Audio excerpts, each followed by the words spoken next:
Tere õhtust, head sõbrad. I shall speak in English because we have an international gathering here. So, welcome all. Sorry to stand backwards, but these are the rules of the recording. And actually, I'm very glad to open this evening and to present Volume 2 of No More Amber. And thank you for coming a long way to Tallinn from all the places you come from. And thank you to editors and translators of this anthology, Maria and Maria and Marius and Adam and Urmas and Christiana, and there are Toms, of course, we can't forget him. And what we have is the Baltic cooperation for 7 years already. And what happens now in Ukraine, this war actually binds us even more together. There might be maybe some financial issues ahead which restrict us, this Baltic cooperation. And actually some say that contemporary author is a rat of a church, as we say in Estonian. But even though, brothers and sisters, we may be rats, but we have a church. And the writer is never poor. That's an important thing as well. And behold, I have a white stone in my hand. And on this white stone is written abundance. Don't forget that. Thank you so much. Thank you for coming. Thank you for your creation, for your stories, which are in this anthology. And that's that, as said Captain Blackadder. And I'm very glad to pass the microphone to Maria.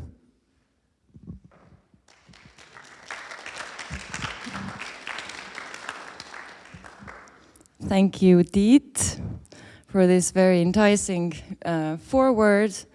My name is Maria. I'm the Estonian coordinator of No More Amber, and I'm just beyond. I'm really grateful that we can all be here to witness the second edition, because when we came up with the idea to create this magazine, we had no idea whether there will be a second issue. And now that we have one, thanks to the Estonian Cultural Endowment and Latvian Council for Lithuanian Council for Culture, we could kind of be more free than we were with the first issue, because with the first one we kind of wanted to do everything. We wanted the almanac to represent all three literary fields in a format that would kind of fit into a mailbox if necessary. So it was a pretty hard task, and we tried to pick the authors from a very wide range. But this time we knew that we could allow ourselves some creative, more creative freedom, and we wanted this issue to reflect what we've all gone through for these 2 past years, the isolation and identity issues, I guess. So that's what we call the second number. We call it the identity issue, because we all have them, and if we didn't have them before, we do now. And I'm obviously grateful to you all for your beautiful creation, which really reflects what people have been feeling these days. And now I would like to pass the word to the Lithuanian editor, Marius Burokas. Thank you for being here. Say something.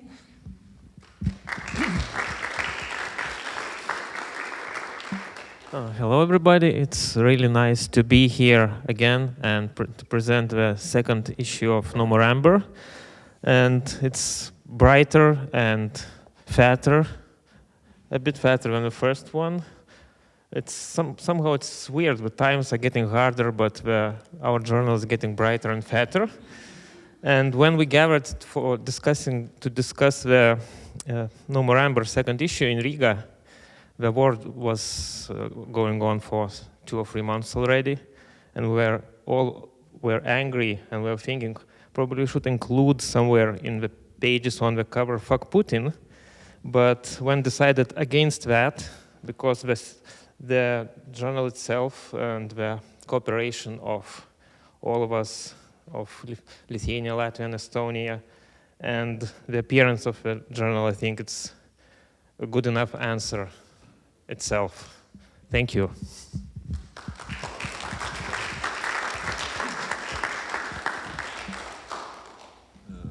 Hello to everybody. I'm Estonian editor of this magazine, and I very briefly like to say thank you. It was really a pleasure to do this magazine. We had wonderful team, translator Adam Cullen, and our coordinator Maria, and so nice company with Marius and Maria and Toms and so on. And I think it's good magazine. I'm really happy about that. And what is my personal joy is 2 years ago, I haven't friends in Latvia and Lithuania, but now I have several friends. So thank you. And thank you of authors, Estonian authors, and of course Henriks and Laurynas, who is here. So thank you.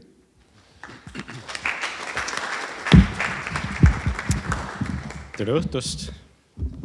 Kas ma peaksin seda võtma või niisama on kuulda? Inglise keeles. Inglise keeles, õigus. Mis keel see on? We figured we'll start off with a small kind of discussion or ask a couple of questions as we did last night in Tartu. And the questions are the same as last night, at least 2 of them. We won't ask the third.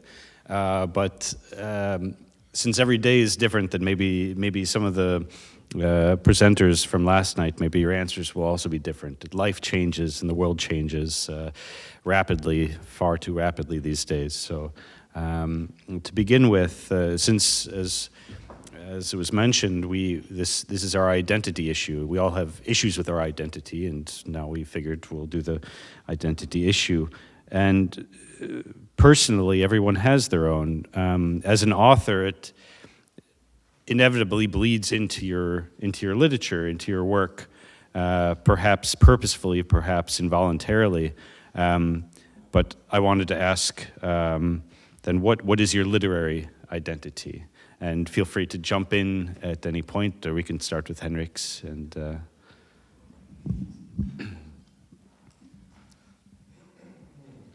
Hi everyone. Nice to be here. Literary identity. I had a rather unusual story, perhaps. I started to write poetry when I was really young, and I got published very young. My first proper publication in a magazine devoted to culture and poetry was at the age of 14. So it's been a while, and during these years I've been fighting with myself over who am I and what does it mean to be a poet. But a funny notion was when the war started, this year, there was a big march against the Russian aggression, and there was a stage with speeches, and there were a couple of poets talking on the stage, and I had the honor to be one of them. And also, as the whole flood of information and opinions on the war started, the most endearing ones and the best ones, I think, came from poets. And this made me like sort of rethink the position that poetry has in a society today, because it's somehow always in the background somewhere, but I think the identity of a poet should be linked to true honesty, and I think that's the goal I'm trying to aim for in my work. And if I succeed in it, then I think that's one of the best things that I can do, given who I have turned out to be as a person. Yeah. True honesty. I really like that sentiment. But I think that true honesty somehow a little bit like goes beyond identity. Maybe it's like digging for something deeper. But my own literary identity is purely at the mercy of my readers. My own identity is personal identity.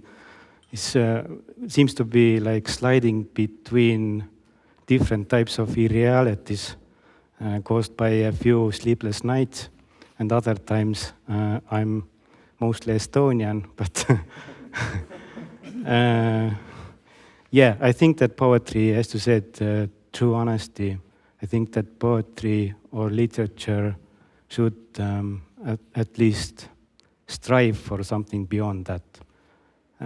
Writing for identity can be narrow-minded or be even boring. So I think to me it's important to move and to be moved. Yeah. Okay, I wasn't present in Tartu yesterday, so that's the first time I'm answering this question, so that's a privilege, I think. I don't know what the notion literary identity should mean, in fact. And if I come to think about my literary identity, of however I understand it right now, I would say that my literary identity has always been, has always consisted in trying to hide who I am and trying to hide this literary identity. Speaking about the poetry, I can be poet, but now here I am as prosaist, so that means I already have two of them, or do I? And as a prosaist, I have always been trying to write the next book, the next story, the next novel in a different way from the previous one. I don't know if I have succeeded. So basically, I have always been playing with those identities, and actually I see no point in stopping this play. Yeah, okay. I wasn't present in Tartu either, so I don't know if this was one of the questions that the others replied to already. Okay, so as you said, my literary identity in a way has changed with this war as well, but it's not anything that I would focus on very much. I'm thinking of, oh, well, what should it be? How should I design it? Or, well, what's the core of it and how should I present it? I always felt a little bit embarrassed when somebody asked me what I did for a living, then I had to answer that I was a writer. And this somehow sounded odd to me, because I was already expecting the other one to have high expectations for any kind of creative person. So I thought that maybe then I have to excuse myself for doing what I'm doing. But then it's, as Tõnis said, something that the readers have to decide about. What this identity is, see how they define me or how they see me. But then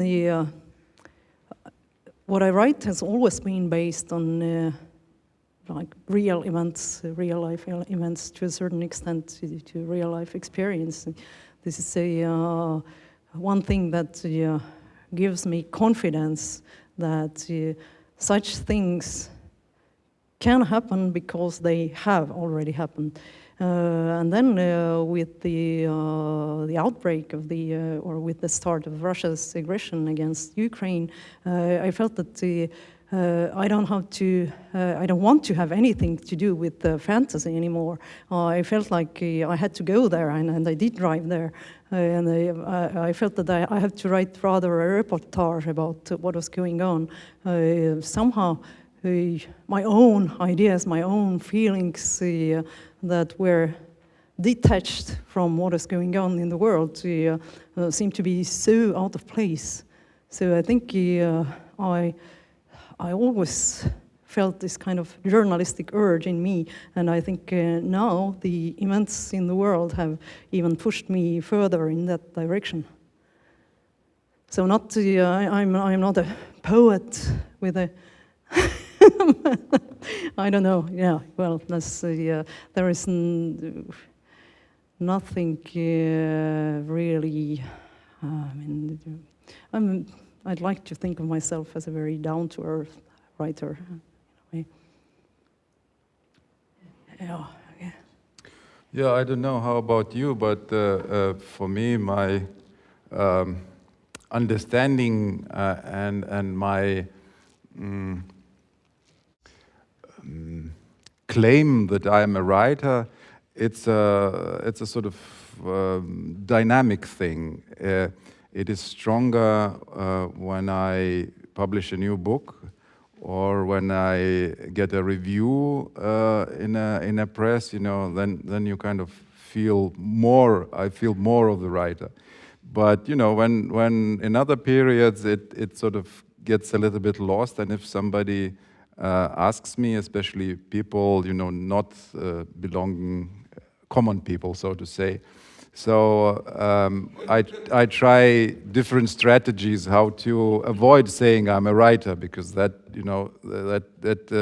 immediately brings a lot of expectations and question marks in their face and so on and so forth.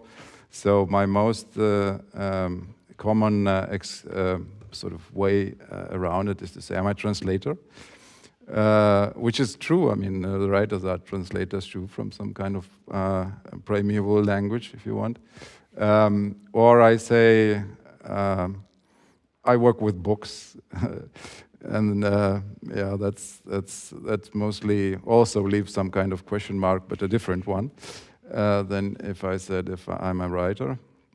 But very simply, my literary identity is the text I've written, the books I've published. I started with poetry, and then I switched to fiction. And I guess that says something about me as a writer. About my poetry, the critics would say that it's a kind of has an attention to detail, and has a sort of narrative level. It's a narrative poetry. And about my prose, I think I try at least to work with language in a intense way, a more intense way the fiction writers usually do. Use it, to press it, and to use different language layers, from colloquial language to philosophical language and so on. And that's why my last book is a book of novellas, and that's a genre I kind of discovered for myself, and I'm very much in love with it, because it's really, it allows you to tell the whole story, not just a part of it like in a short story, but the whole story. But at the same time, you don't don't have space, and you are pressed to narrate very down to earth, laconically, and not expand endlessly as it can happen with a novel. So the designator of being Baltic is at its core geographical. We are bound by these by this landmass and by the sea that surround us. But is there something in your mind that is intrinsically Baltic in your literature, or can there be something in Baltic literature that unites more than divides and makes us separate nations that we are? But is there something that pulls together that is Baltic? Well, I'd like to introduce this audience as well to the concept that I'm very fond of. A group of my friends who are working in the field of architecture are making a new school of architecture in Riga, and they have come up with a term Baltic strange that sort of describes the space we live in Latvia, in Estonia and Lithuania. And it's sort of a self-explanatory thing that where you mention it, you sort of get it, because I don't know, if you find yourself in late autumn while it's dark by the seaside, but you're enjoying the moment and it's totally casual, it's Baltic strange. And there are many examples that we can find, sitting in the kitchen in early morning hours with a group of your friends and just ranting about the way how nobody is understanding anything for real. I think there's many examples of that, but this magazine, No More Amber, I think is a good way to explore the connection further, because I think there is the common thread that we have all together, but it should be explored more and talked about more. So I'm happy about the magazine, and I'm happy to be here. And it is always sort of nice to meet, for instance, writers and poets from the neighboring countries, because there is this special kind of connection, and there are the differences, but I feel like the Baltics is a thing. It's a wholesome sort of a system, and it's good that we have that. It's it gives also some sort of a sense of security, if we're talking about this year as well, right? Because we're not alone, there's 3 of us. Yeah. It's a difficult question, actually. Well, yes, I also feel that there is some kind of unity between the 3 countries and between all the cultures that fill up these countries, because there are more than 3, definitely. I mean, more than 3 cultures. But at the same time, all the countries are very different, and it's kind of difficult to underestimate that difference. When I go to Riga, which I do often, I see how different Riga is from Tallinn and Latvia, from Estonia.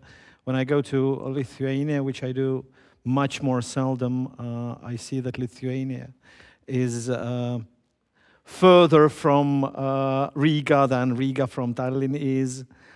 But at the same time, yes, I think I have discovered this unity, yes, I kind of agree, this Baltic strangeness maybe, and this Baltic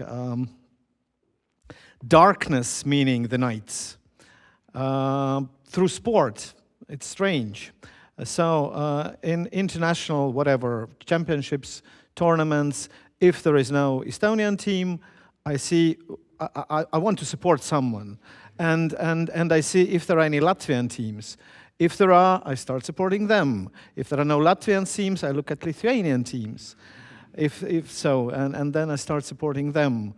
And this is kind of not because I want to, it happens subconsciously, naturally somehow for me. And I guess that's what like brings for me the three countries together, this, you know, football or basketball stuff or whatever. But if there's both Latvian and Lithuanian, who do you stand for? I told you I'm much more frequent visitor to Latvia.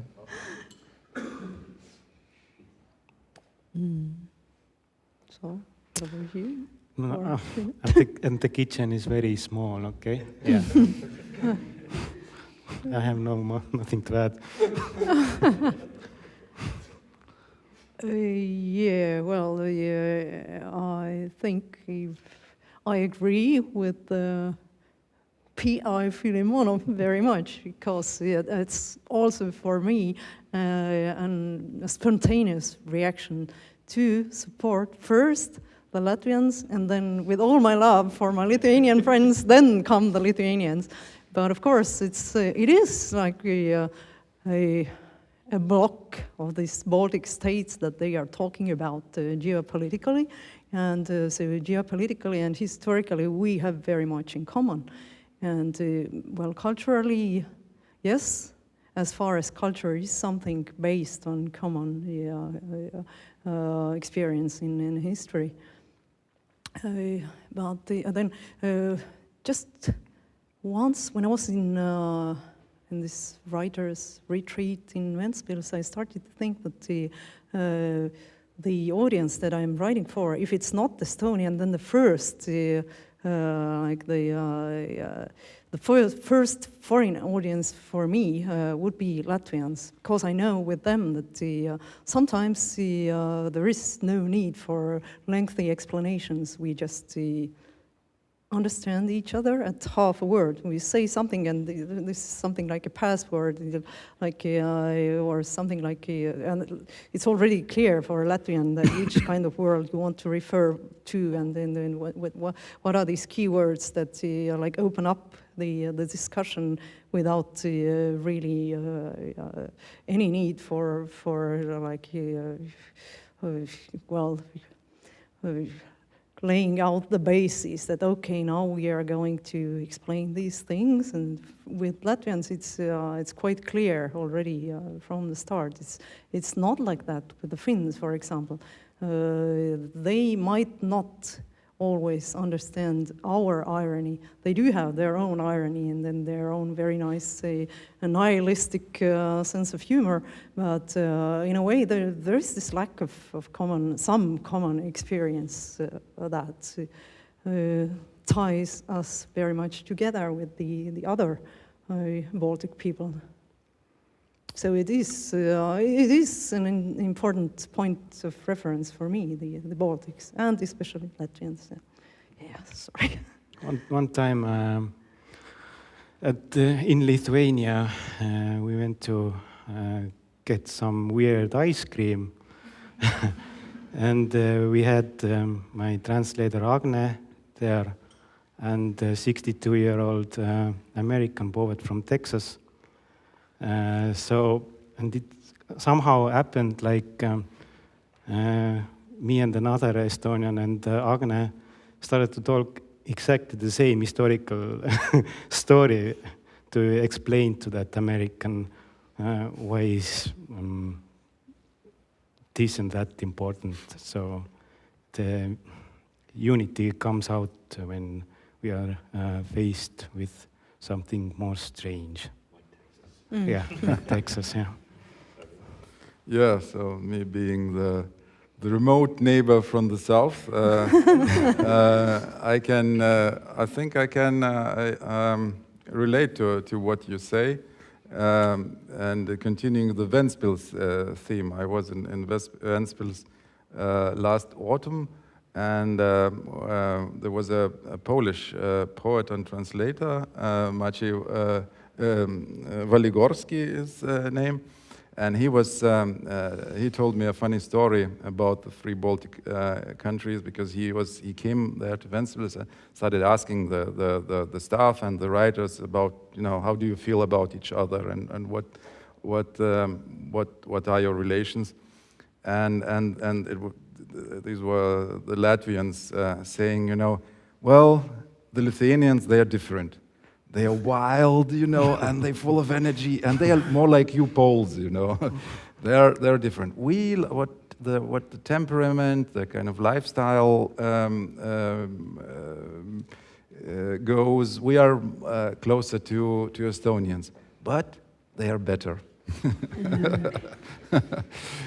And I think that's you can take these evaluations here and there and make it opposite or the way you want, but it's true that there is this kind of as somebody said, intuitive understanding that when you speak about the region, you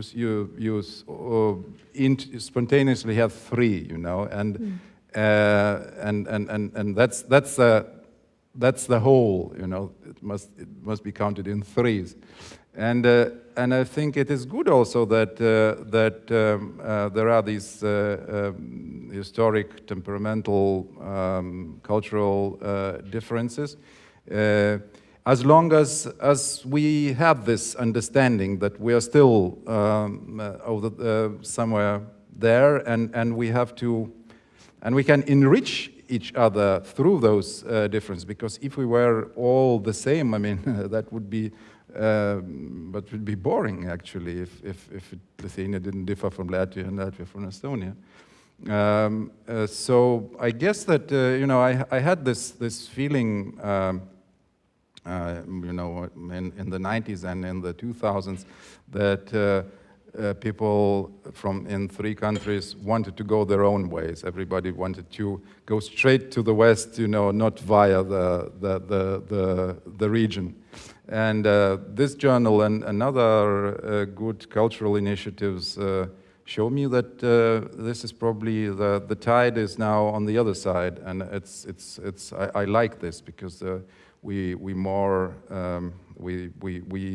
want to know more about each other, and we want to do something together. Of course, in Lithuania, it's also this sort of, let's say, southeastern vector is very important. Belarus and Ukraine, of course, is because we have historically many ties together. Just last week, I was moderating an evening of the Ukrainian writer Yuri Andrukhovich, and what it was the similar situation as with you in Vilnius. He's telling me some historical facts about Ukraine, and I can tell him, or I can exactly say, oh, that's what happened, in Lithuania. It was very similar. It was absolutely, parallel.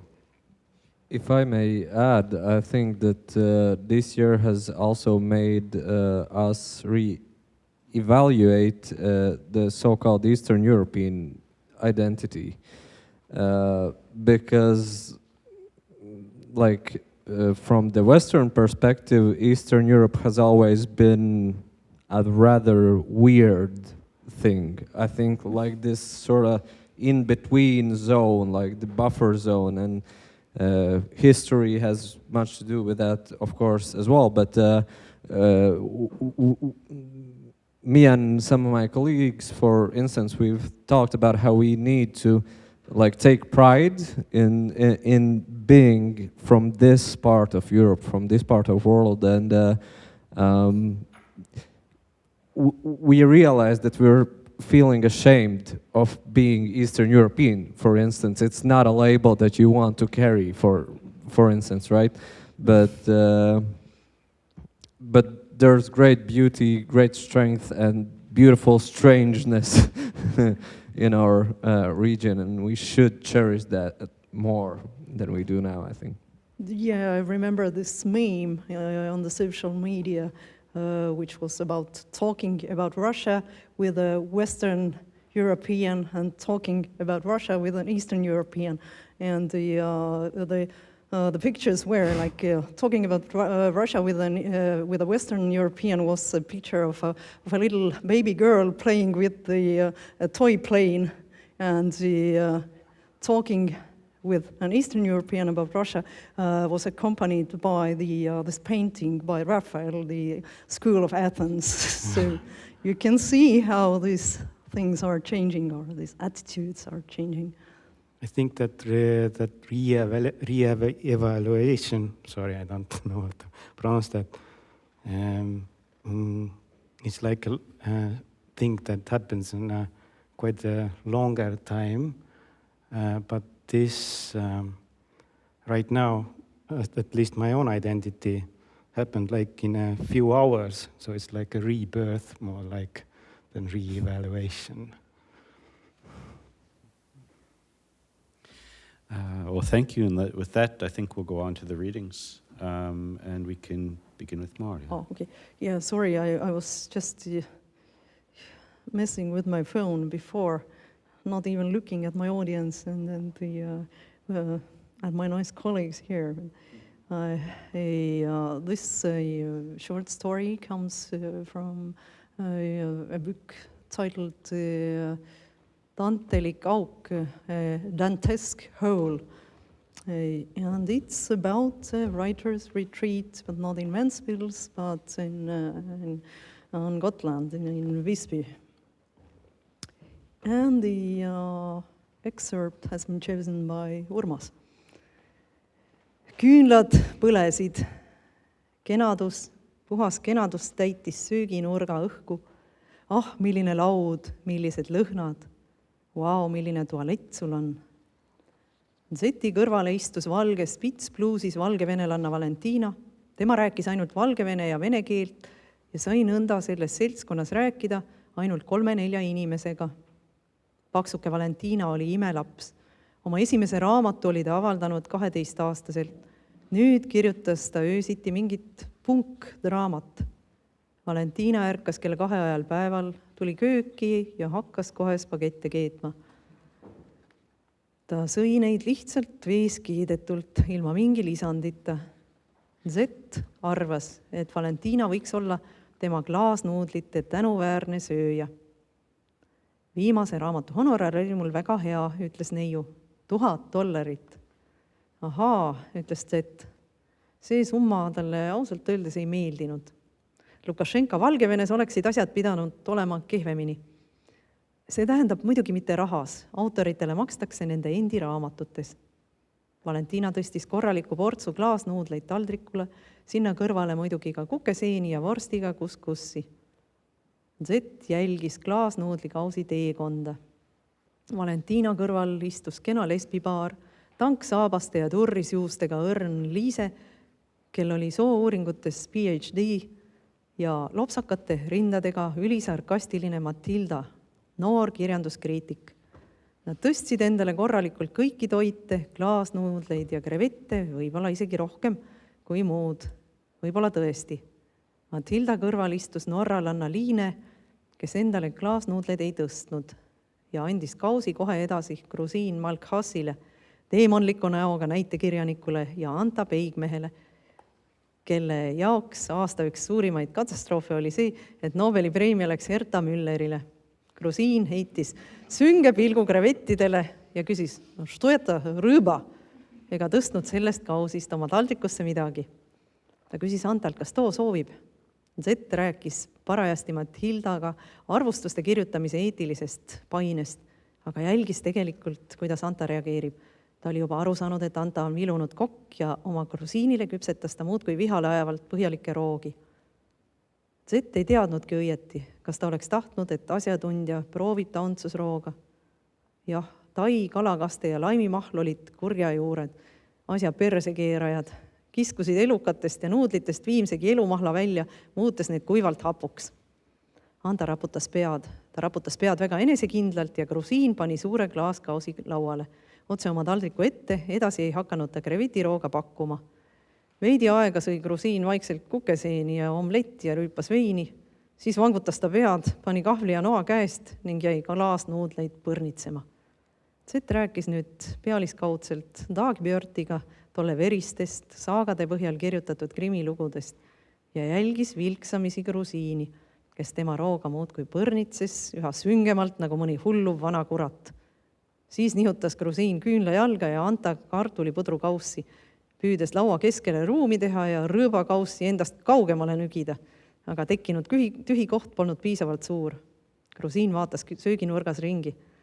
Viimaks langes ta pilk raamatu riiulile, mis seisis otse laua kõrval. Riiul oli kitsukene, täis eri rahvaste kokaraamatuid. Grusiin krimpsutas vaimumärgatavalt nägu ja raputas pead. Siis vaatas ta selja taha ja nägi puupinki, millel hoiti tavaliselt ajalehti ja ajakirju. Ta uuris veidi aega pinki, kahmas siis otsustavalt krevetikausi ja tõstis selle väejuhi ilmel laua pealt ära. Selja taha pingile. Teet mõtles, kuidas ta peaks reageerima. Antast edasi istusid Dagbjörn, Niina, Sofia, Kristiine, Daniela, Pavlo ja Irena.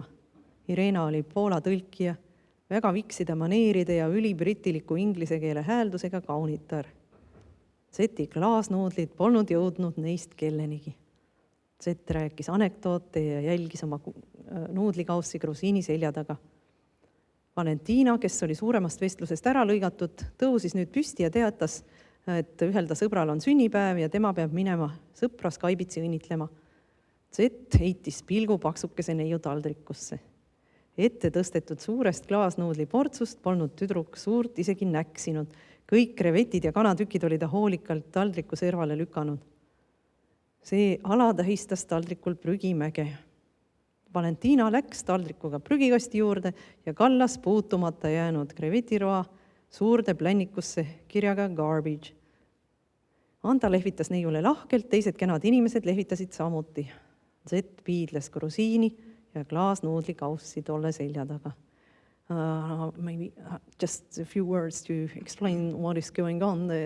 It's a dinner for a birthday, on the occasion of a birthday of one of the writers. And so the visitors, the writers staying at this retreat are kind of competing with each other with their dishes. And the Estonian writer has made something with the glass noodles and shrimps and chicken. And is very, very cautious about who is going to eat it and who is not. And finally feels like it's a big defeat because nobody likes her or his dish. We don't. That's a good thing that we don't even know that we do not have a gender in Estonian. So you never know with the I whether it's a he or a she. But yeah, that's a sad story.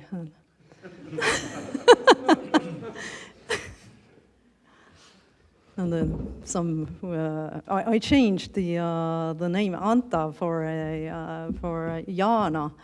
So I switched the national identity of one of the characters there because when I heard that this story will be included in this Baltic anthology, then I thought that maybe some connections will be too easy to make for Latvian readers. Like maybe some kind of personal liaisons are too visible there. So now in your anthology, it's Jana, the character who was Anta in my Estonian reading. You have to be very careful in this part of the world. Sorry? That is, of course, no hint at all. Aitäh, thank you. Now we'll move on to our Latvian author, Henriks. And I will first read one of his poems, and then he'll read one in Latvian, and then I'll read the translation as well.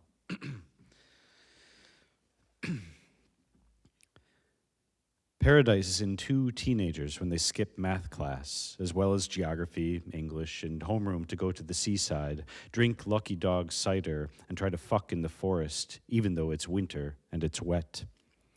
Paradise is to swim in water, in the river, and in summer waves by the big rock, to dive in, hold your breath as long as you can, and dry off as soon as you're out. And in September, in a nearby lake, in the Florida Ocean, and in a pool in the Alps, after a sauna. I tried it once, really, if there is anything that could be called the meaning of life. Paradise is in the poems of Laurynas, Ivars, Karlis, Anna, Inga, Agnese, Artis, Peteris, Kirils, Melke, Juris, and others. It all merges together. flashing white as lightning on a dark afternoon in childhood, like in the temple of Pontius Pilate and a warm bed at the same time. Paradise is at a concert in a dark basement and at the center of a vast field, where you move without effort and every sound is a desperate force, and deep in a soft chair when the piano enters you, making you unhappy and awfully happy at the same time. Paradise is a joke with incurable pain underneath, therapy and tender caresses, and sobbing at night and having a breakdown on a train and a bus stop under the stars. Paradise is in a small-town church on a golden Sunday evening. Paradise is for Catholics when Dad stops drinking and makes some money. Paradise is prayer. Come down and see me. Paradise is forgiveness amongst the blossoms, white and creamy. Paradise is making love and looking into each other's eyes, kissing in a theater, and when the only fear is, will you like me tonight? Am I too fat? But your mouth takes it all away. And paradise is when you sing, even if you don't know how, and when you talk, all confused, eyes wet, fists clenched with poverty. And paradise is to watch a movie on the couch after a long, shitty day, little and dear one, together with you.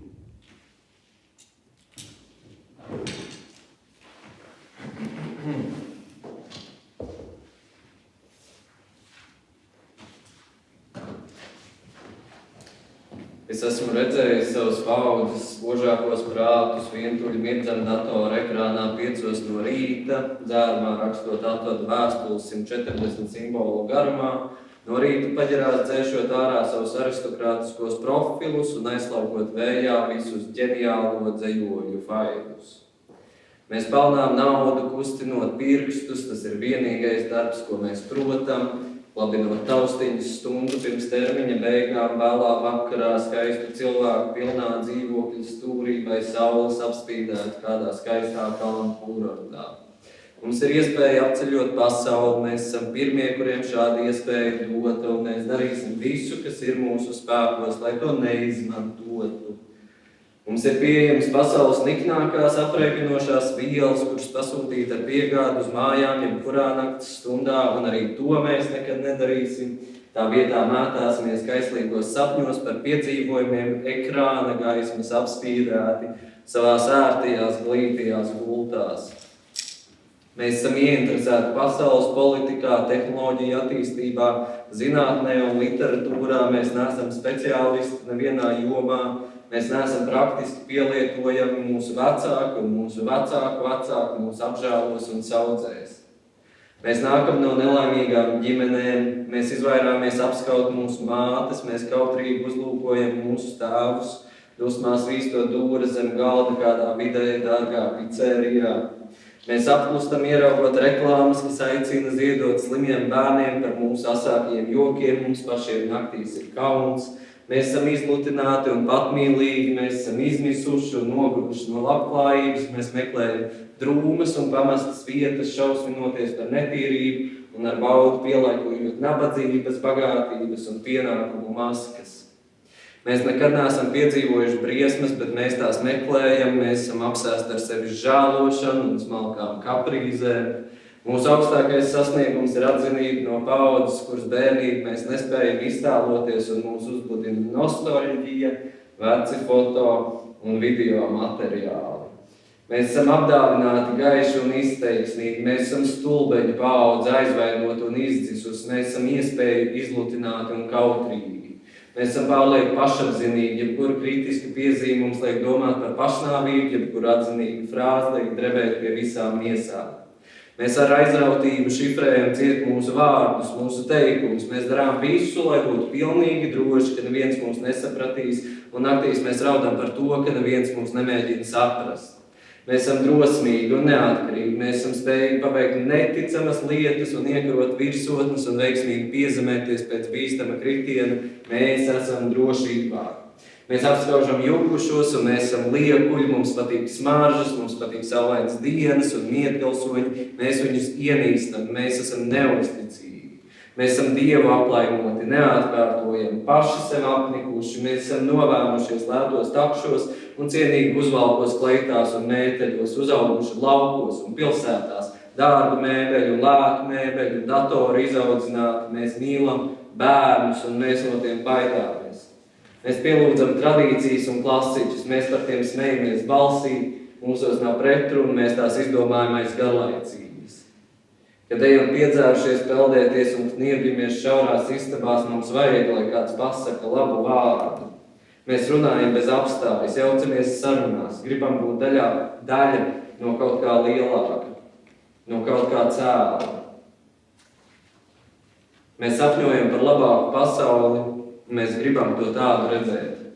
Mēs esam godīgi, mums patīk zakt un pārkāpt mazsvarīgus likumus, mēs bieži melojam, mēs esam toleranti, mēs visus pieņemam, mēs nepieņemam nevienu.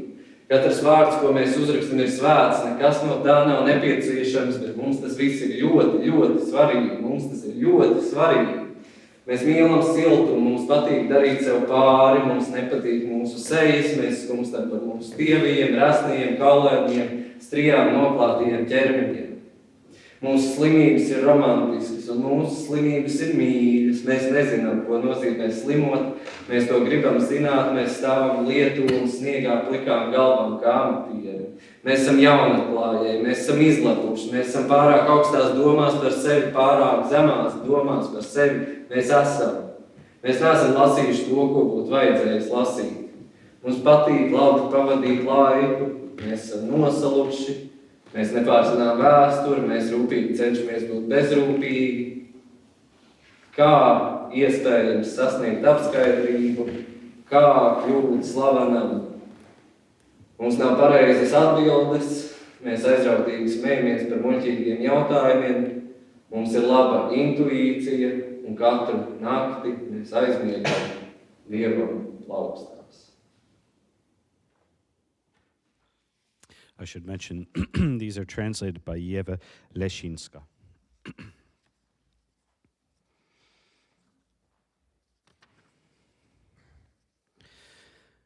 I have seen the brightest minds of my generation glowing lonesome in the computer screen at 5 a.m., writing drunken goodbye letters in 140 characters, hungover in the morning, deleting their aristocratic profiles and throwing to the wind the files with ingenious poems. We make money by moving our fingers. That is the only work we know how to do. Hitting the keys an hour before the deadline, late at night in the corner of an apartment full of beautiful people, or sunbathed in a beautiful mountain resort. We have a chance to see the world. We are the first to be given this chance, and we will do everything within our power to make no use of it. We have access to the world's meanest drugs, which can be ordered and delivered at any time, day or night, but that too will never do. Tossing and turning in hot dreams about adventures, bathed in the light from the screen in our nice, cozy beds. We are interested in global politics, technological developments, science, and literature. We are experts. We are no experts at anything. We are of no practical use. Our parents and their parents will take pity and care for us. We come from unhappy families. We avoid hugging our mothers. We shyly glance at our fathers, clenching our fists under the table in a moderately expensive pizza joint. We go quiet upon seeing ads inviting donations for sick children. At night, we feel embarrassed by our bawdiest jokes. We are spoiled and self-possessed. We are desperate and tired of prosperity. We seek out eerie, desolate places, scandalized by the grime and happy to try on the masks of poverty, wealth, and responsibility. We have never experienced danger, but are looking for it. We're obsessed with self-pity and fancy notions. Our greatest achievement is acknowledgement by the generation whose childhood we cannot imagine. We are excited by nostalgia, old photos, and videos. We are talented, bright, and expressive. We are the generation of dolts, offended and extinguished. We are spoiled by possibilities and timid. We are too self-obsessed. Any critical remark makes us think of suicide. Any comment of praise makes us tremble all over. Enthusiastically, we encrypt our words, our sentences. We do anything to be perfectly safe from being understood. At night, we cry about no one trying to understand us. We are courageous and independent. We are capable of doing incredible things, conquering summits and successfully landing after a dangerous fall. We are safe. We envy the crazies and we are hypocrites. We like fragrances. We like sunny days and Philistines. We hate them. We are unfaithful. We are blessed by gods, inimitable, sick of ourselves. We throw up in cheap taxis and are respectable in suits, dresses, and coats. We grew up in cities and the country. We were raised by fancy furniture, cheap furniture, and computers. We love children. We are afraid of them. We worship traditions and classics. We laugh at them out loud. There are no contradictions in us. We invent them out of boredom. As we go swimming when drunk in fucking cramped rooms, we need someone to say something nice. We talk nonstop. We break into conversations. We want to be part of something bigger, something noble. We dream of a better world. We want to see it better. We are honest. We enjoy stealing and breaking lesser laws. We often tell lies. We are tolerant, accepting of everyone. We do not accept anyone. Every word we write is holy. None of it is important. We find it all very, very important. To us, it is very important. We love warmth. We like hurting ourselves. We don't like our faces. We are sad over our thin, fat, bony, stretch-marked bodies. Our illnesses are romantic. Our illnesses are cute. We don't know what it is to be sick. We would like to know it. We stand bareheaded in rain and snow like amateurs. We are pioneers. We are picky. We think too highly of ourselves. We underappreciate ourselves. We haven't read what we should have read. We enjoy spending our time well. We are freezing. We don't know history. We are carefully trying to be careless. How is it possible to become enlightened? How is it possible to become famous? We have no right answers. We laugh hard about silly questions. We have good intuitions. Every night, we fall asleep in the hands of God.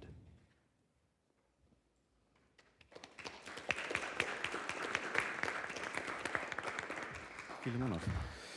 Okay, I'm going to read an extract from the short story entitled Mitte väga valusalt ja mitte näkku, ehk siis not very painful and not in the face, which was originally at some point written in Russian and translated into Estonian by Ingrid, who is sitting there.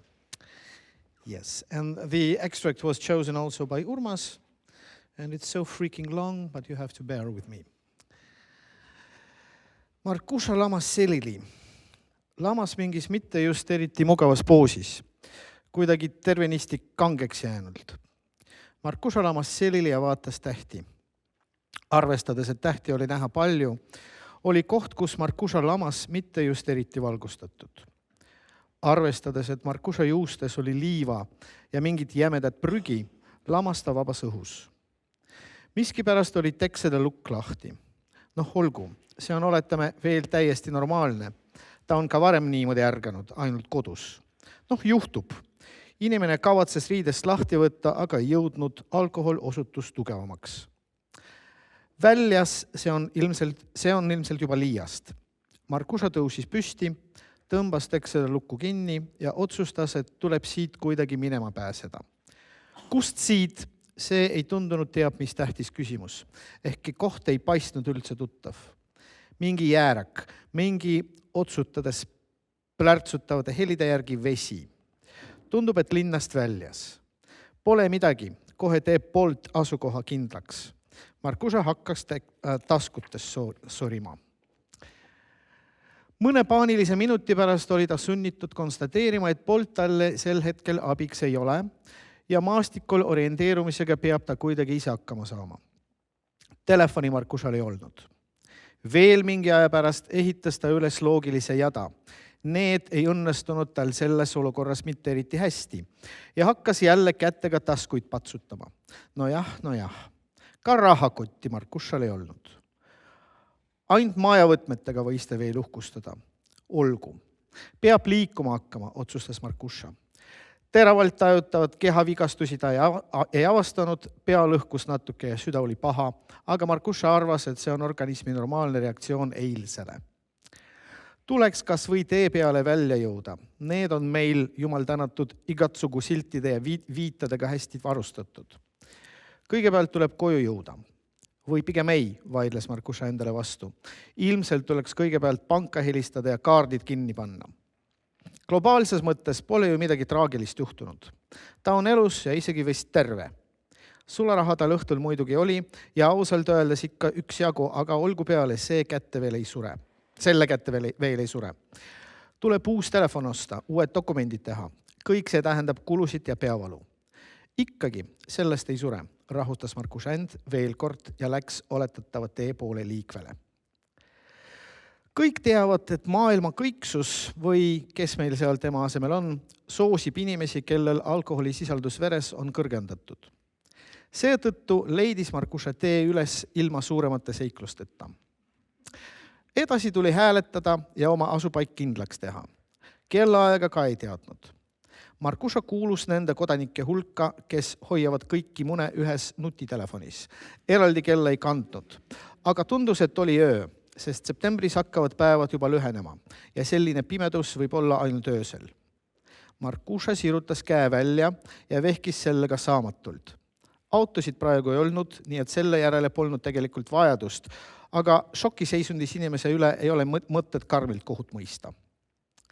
Peab ütlema, et Markušal vedas jätkuvalt või tasakaalustati niimoodi eelnevad õhtud. Juba esimene auto pidas kinni. Umbes 40 naine vaatas Markušat teatud hämmeldusega, aga lubas helistada ja kohale viia. Markuša sulges kaardid, aga Veronikale ei helistanud, sest mälu hakkas taastuma.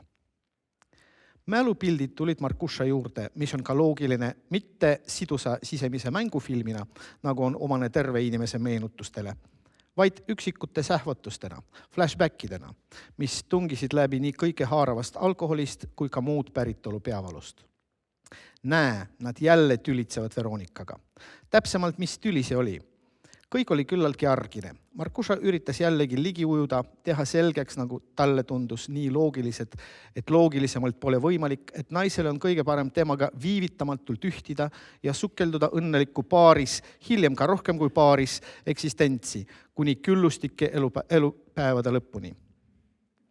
Ja Veronika ütleb talle järjekordsel, et see on halb mõte, et ta ei arva üldsegi, et neist saaks õnnelik paar, sest et tema Markuša ei meeldi talle üldse 14 korda üldse. Kuidas siis nii? Nukrutses Markuša ja üritas musitada. Sa ei ole ju proovinud, sellepärast räägidki nii. Proovid, siis ei tiri sind kõrvut pidi ka ära. Veronika laksas talle põlglikul näoilmel kätte pihta ja ütles need sakramentaalsed sõnad. Isegi kui sa oleksid ainuke mees maamunal, isegi siis poleks sul mingit šanssi. Hiljem loopis Markuša raha. Tagas üritas Veronikale sel moel muljet avaldada, kui millegi muuga polnud õnnestunud või lihtsalt oli dispositsioon muutunud. See libises tal praegu käest. Siis meenus talle olemine kusagil bordellis või siis stripiklubis, kus ta jälle loopis raha ja väristas taskust võetud akuraatseks rööptähukaks käänatud sullipakki ja loopis jälle. Hiljem läks ta kuhugi mööda mingit tühermaad ja laulis midagi valjusti. Ilmselt üritas ta niimoodi hirmuga võidelda, sest et veel mäletab ta mingeid tagant lähenevaid samme. Siis ei mäleta enam midagi ja pea hakkas sündmuste taastamise piinarikastest katsetest veelgi rohkem valutama. Naine pani ta maha haigla juures, päris linna sissesõidul. Nad sõitsid viitadest mööda, aga ükski kohanimi ei öelnud Markušale midagi. Tähed olid nagu tuttavad, nendest moodustusid sujuvalt Eesti kohanimed, aga ühtki sellist nime Markuša ei mäletanud. Kui ta orienteerus õigesti, siis oleksid nad teoreetiliselt pidanud linna sisse sõitma kusagil viikingite küla poolt. Aga nii palju, kui ta ka ei põrnitsenud pimedust autoakna taga, mingit taolist küla ta ei näinud. Ta isegi küsis roolis olevalt naiselt, et kas ta saab õigesti aru, et nad on praegu kusagil Saue kandis. Mida? Vastas naine ainult ja vaatas teda jälle kuidagi kummaliselt. Markuša otsustas vestlust mitte jätkata. Haiglad selles kohas ta ka ei mäletanud. Ilmselt oli Veronikata nii ära vaevanud, et ta ei jõudnud uudiseidki jälgida, nii et magas maha, kuidas siia selline tänapäevane kompleks püsti löödi. Oskavad ju küll, kui tahavad. Noor naisearst vaatas ta hoolikalt läbi, skaneerides teda eelnevalt pilguga, mitte vähema imestusega kui enne autojuht, pealaest jalad allani. Naise õrnad kui kindlad puudutused äratasid Markuša organismis kõikvõimalikud judinad. Ta pigistas silmad kinni ja lootis, et see niipea ei lõpeks. Kõige järgi otsustades saite te löögi pähe. Tõmbi esemega üritas Markuša nalja teha. Vaat seda ma ei tea. Teil on ilmselt kerge peapurutus. Kas aja piiveldama? Natuke. See pole midagi tõsist, aga te peate kodus paar päeva lamama. aga kas siin teie juures ei saaks, üritas Markuša flirtida. Teil on hospitaliseerimiseks liiga kerge trauma, tõdes arst ükskõikselt. Ja veel üks asi. Markuša näitas üles tähelepanu. Me oleme kohustatud sellistel juhtudel nagu teie oma politseid teavitama. Juhtudel, kui vägivaldsed teod patsiendi vastu on palja silmaga näha. Kui peate, siis peate, kehitas Markuša võlgu. Kes olen mina, et seadusele vastu hakata? Doktor läks kõrval kabinetti ja mõne aja pärast kuulis Markuša, kuidas too telefoniga räägib. Ta ei olekski sellele erilist tähelepanu pööranud, sest et tõepoolest oleks vaja koju sõita ja natuke toibuda, enne kui hakata kaotanud taastama. Aga tema kõrvu kandus äkki midagi kummalist. Tuli kuulatada. Aga peamine pole see, rääkis doktor. Peamine on, naine madaldas häält peaaegu sosilani, aga Markuša pingutas ja sai ikkagi aru, et see on vist mees. Ma räägin tõsiselt. Ma olen internetist näinud ja raamatutest lugenud. Tulge kohale ja vaadake ise.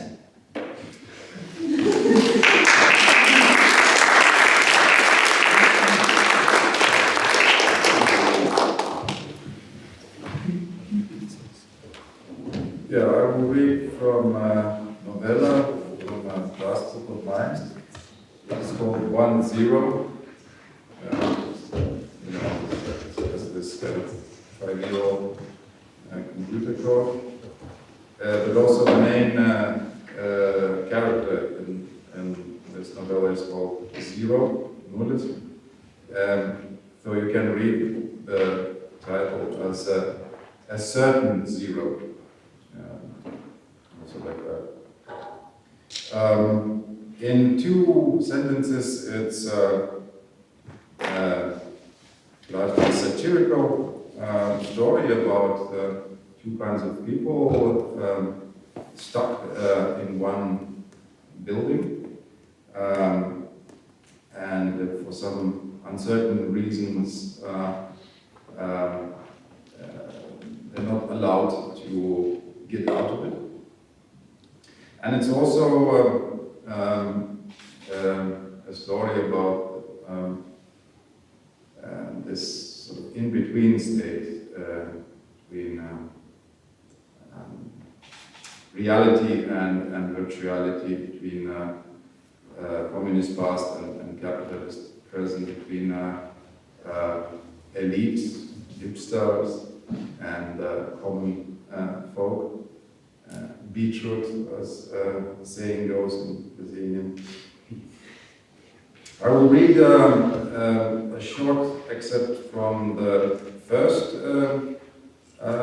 chapter and then a second chapter, and not we are pressed for time. So just saying that you should know it where I start reading is not the beginning. Another jeep pulls up next to the carriers. The driver, a warden in a raincoat, is unknown to us. They brought someone. A single rookie? After all this time, they don't bring a whole crew, but just one single rookie? Why? What's so special about him? He's lean, and I mean really lean, and mostly because of his leanness, he looks tall. His freshly shaved head balances on a long neck, and he seems untethered from his surroundings, looking around only out of curiosity, a kind of cosmic probe landed on our distant planet. They show him the way, and he strides with long steps, the officers following on his heels. First, they will futilely press our station's broken bell. Then we will hear a knock. Sorry, stand.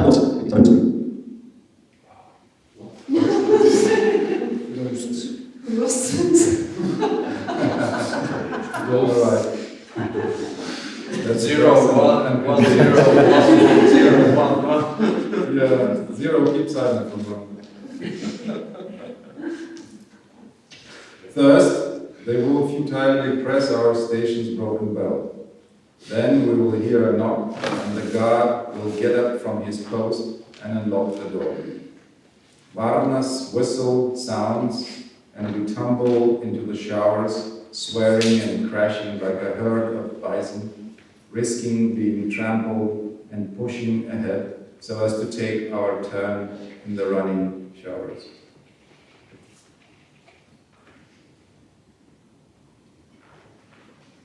Two, the room I live is of the highest standard of comfort.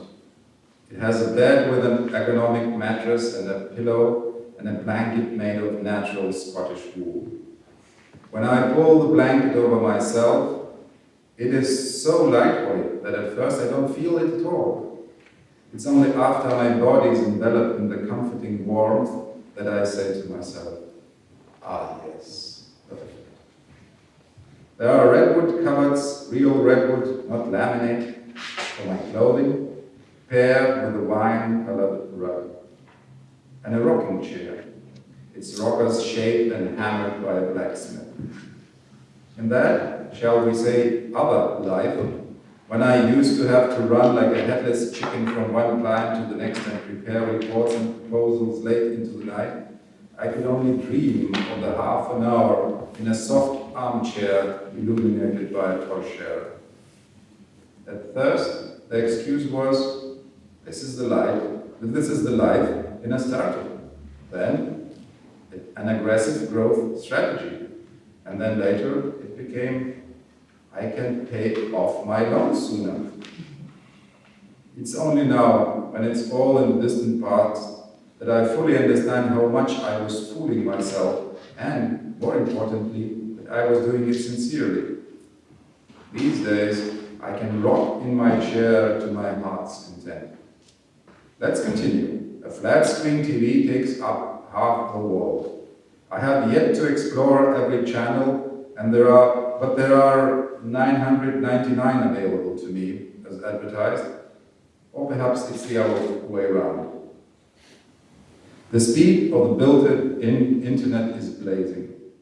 You need only to click on an icon and it loads immediately. No lag, not even a hint of the lag. The result of such hyper-performing screen is that even the smallest, shittiest thing, an email to a friend, for example, appears different, of an unparalleled importance. If I had any friends, I'd write to them often, daily even.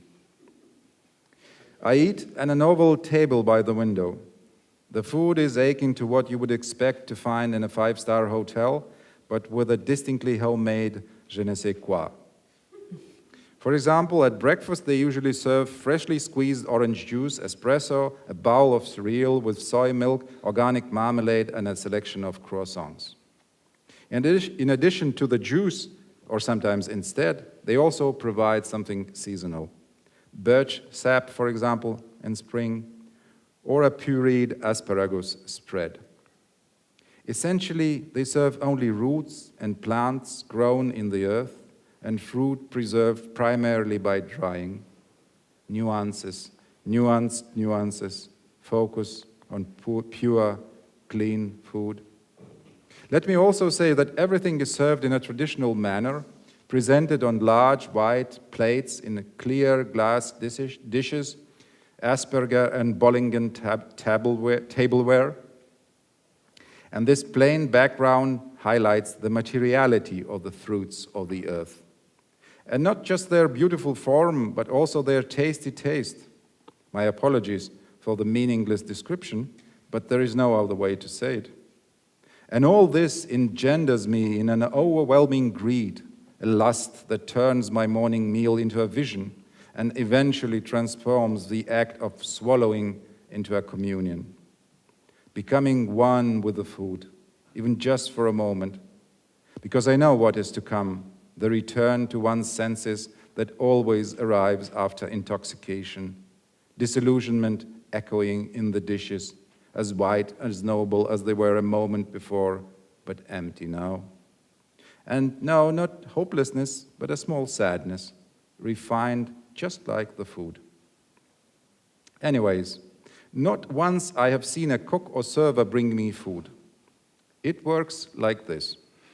I get out of the bed, or sometimes don't even get out of the bed, just lay there, and state aloud, breakfast, or dinner. And at once the room smells of coffee, the table is set, and food appears. Don't ask me how they do it, what better technology they use. I'm just telling you how it is, voila. But don't for a minute imagine that I'm left alone with my state-of-the-art equipment. No, a maid comes every day and tidies the dining table and the room. A proper maid, small, dark, and curvy. The first time she came in wearing a gray dress with a white apron and holding a feather duster, I whistled.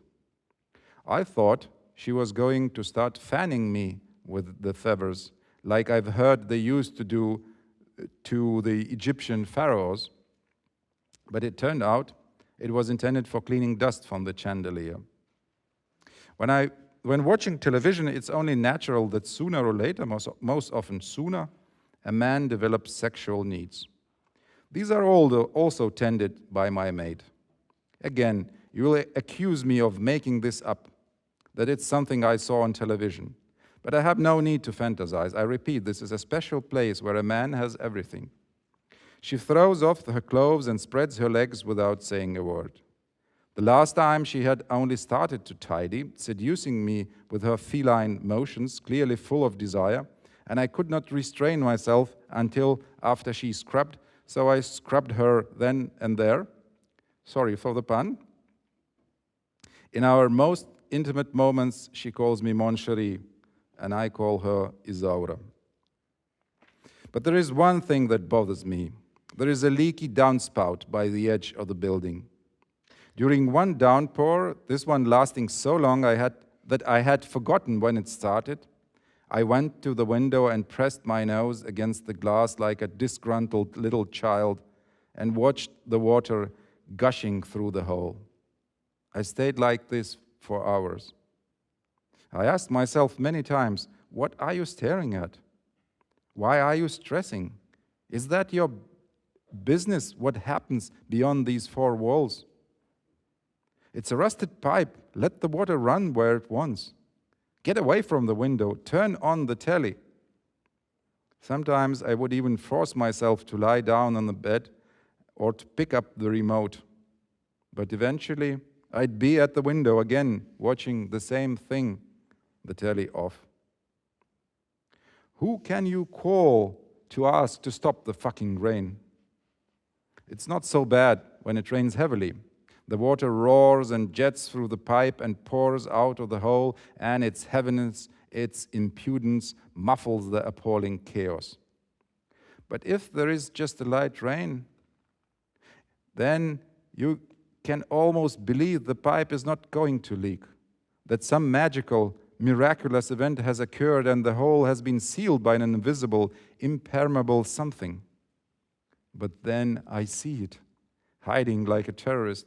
A bloated glimmering emerges from between the uneven, rusty, red-coated, broken edge.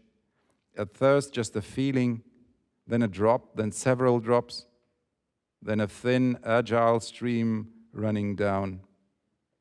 And then, nothing again. But it's clear that the stream is not going anywhere. It will come back. It will always come back. And when it does, open the window, jump down, and push your palm up against the crack, seal it, solder it, sear it, do something, anything. But I cannot, because that is the one condition, the only prohibition. I cannot go outside.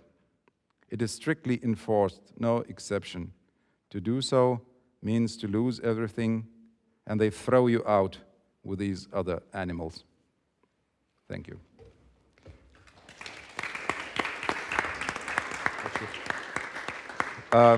I forgot to say that these were not my words, but the words of Medina Tribinevičius, Canadian of Lithuanian descent, who now lives in South Africa. So thanks to Medina too. I'm going to read some older poems. I haven't read them for a long time. Last time I read them was yesterday. but before that about 5 years. Ma ei tea, kas ma ikka olen bipolaarne. Oli ikka mu esimesel arstil õigus. Praegune on mu 3. psühhiaater. Esimene oli kõige parem, teine läks ise peast hulluks ja 3. on selline keskmine, mitte midagi ütlev hall. Ega me väga palju ei räägi. Napilt veerand tundi tuleb täis. Ta kiirutab retseptid välja ja elu läheb edasi. Ma ei mäletagi täpselt hetke, kui asi päris käest ära läks ja mind arsti juurde viidi. Kõik on ähmane, nagu unenäos on ja ei ole. Ma nagu valetaksin vastu tahtmist, sest ma ei tea tõde ja iga sõna tikub huupi. Michael Jacksoni Rock with You oli korduse peal, ta nagu hakkas juba ebainimlikuks muutuma popkunstiks või siis just inimlikuks. Rohekas glitter pöörles YouTube'is nagu kaleidoskoobis ja järgnevad paar tundi täielik mäluauk. Ärkasin samas kohas ja samas istuvas asendis läpaka taga, sama video silme ees. Arst ütles, et see ongi juba piisav sümptom. Aga ma ei tea, mida uskuda. Kõik on praegu justkui enam-vähem. Ravimid vist toimivad, masendust on küll omajagu, aga väga palju ka kurta ei tohi, kõigil on masendust omajagu. Minu masendus ei ole eriline diagnoos ka kaugeltki mitte. See ei tee mind kuidagi andekamaks, uhkemaks, ägedamaks ja ei tee ka väärakamaks, ebardlikumaks, halvemaks. See ei põhjenda mitte midagi. Peale valu, jah, valu mäletan küll, see on päris. Läbi rohelise glitteri paistab vähe, kuid see, mis paistab, on selge ja vahe. Nähk minu näo taga on künklik ja muhklik. Ta ripub maasse löödud karkudelt nagu ühe mehe telk keset koduteed. Sõda aga pole veel läbi. Sulen silmad, aga ei näe midagi, ma ei pääse oma pähe. Klakso, Smith Klein pidavad siluma mu äärmusi ja enesehävituslikke tunge, aga ma tahan näha täpselt, milliseid nurki seal maha lihvitakse. Väljast paistab kõik korras olevat praegu. See peegeldub ka arsti silmades.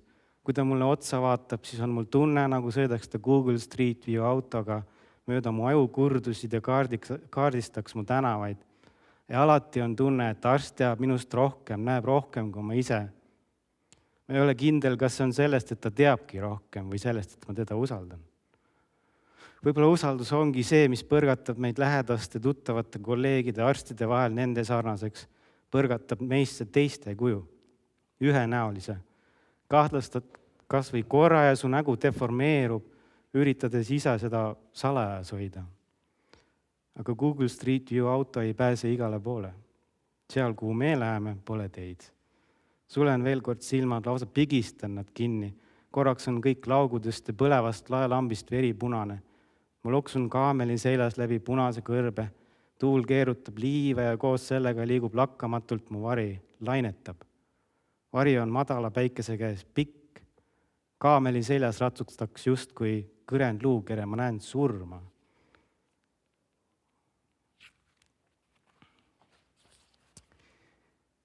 Kas ma peaksin äkki muret tundma, et üks viimase aja kõige sügavamaid vestlusi oli panga finantsnõustajaga ja mitte mõne oma lähedasega? Täiesti võõras inimene, aga millest me kõik ei rääkinud?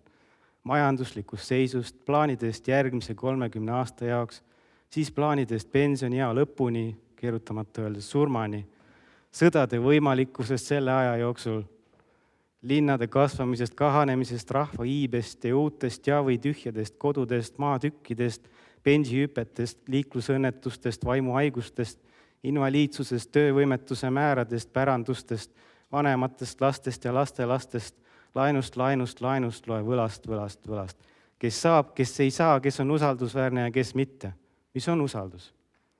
Mul pole nii reaalset vestlust ehk varem üldse olnudki. Sellist emotsionaalset kontakti päris asjadest. Ikka kipuvad jutud sõpradega minema kuhugi lillede taha ja mingit erilist muljet ei jäta. Nii palju, kui mul üldse sõpru on, ma kaotan neid miskipärast väga kergesti. Ilmselt selle eelmise lause tõttu. Mu arsti ei jõua viimasel ajal ligi lähedalegi sellele nõustajale. Seal pangakabinetis oli justkui mingi 19. sajandi romaani õhustik. Vaesuse, rikkuse, tüli õhutav alatoon. Kes saab, kes ei saa, draama, auvõlad, hasartmängud, kaasavarad, klassierinevused, testament, perekonnatülid, mida õhutab raha, religioon ja muu säärane. Vennad Karamazovid kui ehe pangandus- ja elukindlustusromaan või veel stiilipuhtam isa kurjoo. Teisalt tuli õhus ka kiirekoelisem emotsioon, umbes nagu on teatud rämpskirjadel. We must fuck, ma tahan sind, sa oled mu jaoks ilus ja väärtuslik. Sellist asja võiks tegelikult isegi rohkem olla. Muidugi tahan olla ihaldatud, tahan olla kasulik, hea võlgnik on kasulik, aga ei võta nemadki mind enam. Nii kui rääkisin oma diagnoosist, muutus õhk kohe jahedamaks ja intressid tõusid. Just kui oleks mul otse ette kiirutatud. Ettevaatust, enesetapp. Väljusin 19. sajandist heidikuna. Minu sajand tõi mind jälle siia. Käisin üle tee kinos, vaatasin uut Marveli filmi ja ei vaadanud ka. Aitäh! Aitäh! I want to thank all of our authors from far away, all of our authors from not so far away, editors, translators, writers' unions. And we have wine, we have magazines, we have no more amber. Thank you.